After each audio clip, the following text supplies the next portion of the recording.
I'm back at the river today. It's been a while since I did one of these, and well, we all know the situation, we don't have to talk about that. But I found a good place.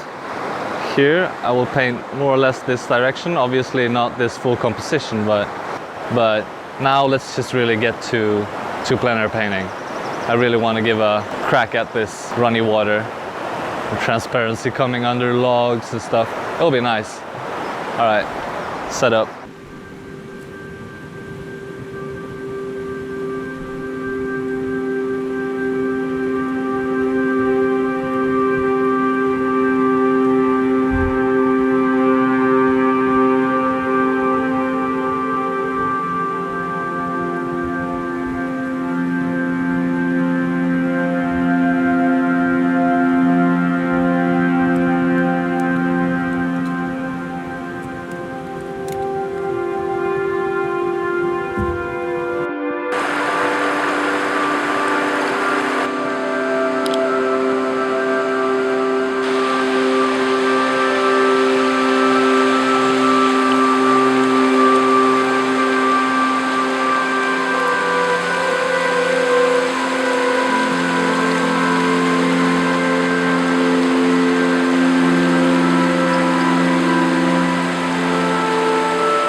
So there's a lot of noise here, obviously, because we're right next to the river.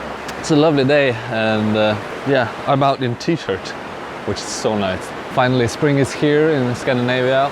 Not too much leaves, but there's some small flowers. I might actually put a tiny little flower into the painting. I think it will complement it nicely.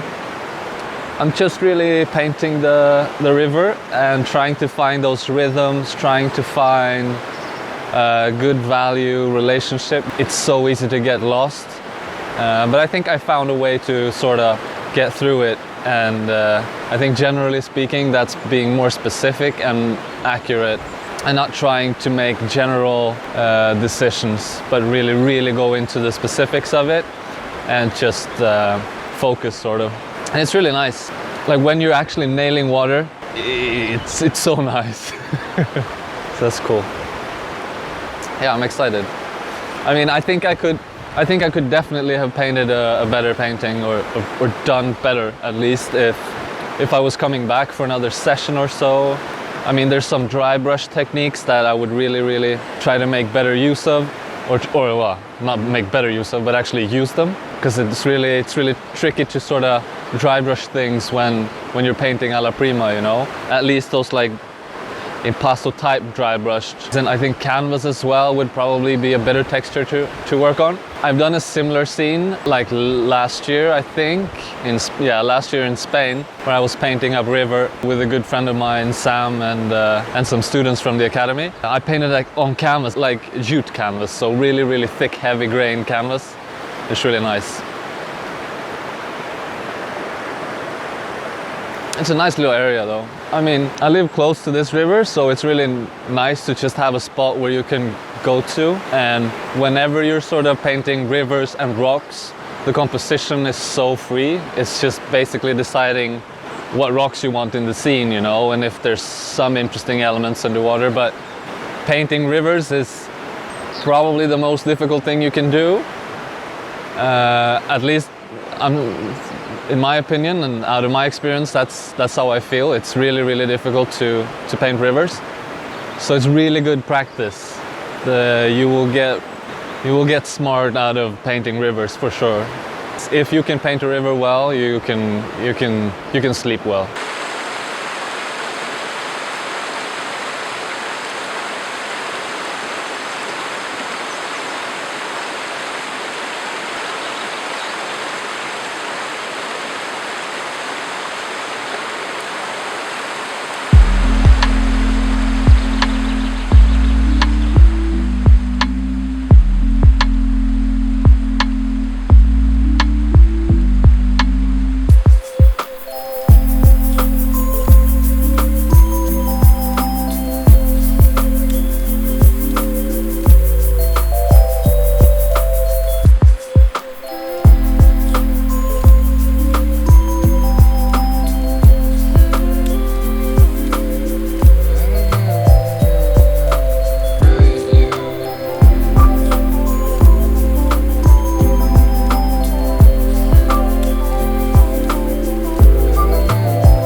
I guess that's it. I'm more or less finished. It was nice, so nice to actually be able to be outside and it's just a t-shirt. Because I've been waiting for that for a long time. It's really nice. Some flowers are out as well, and the painting didn't turn out too bad. I'm quite happy with it. I think the compression of things could have been done a little bit differently. I think I'm gonna let it dry and then glaze some areas down. But besides that, I feel quite finished. So that's it for today. If you do like these videos, please make sure to hit a thumbs up, like the video, and then press subscribe. It helps my channel to grow so that I can, more easily make a living as an artist. I'll get more attention through my Patreon page and maybe sell some paintings as well. So if you haven't subscribed already, please do, because it would help a lot. And I'll see you next time. Ciao.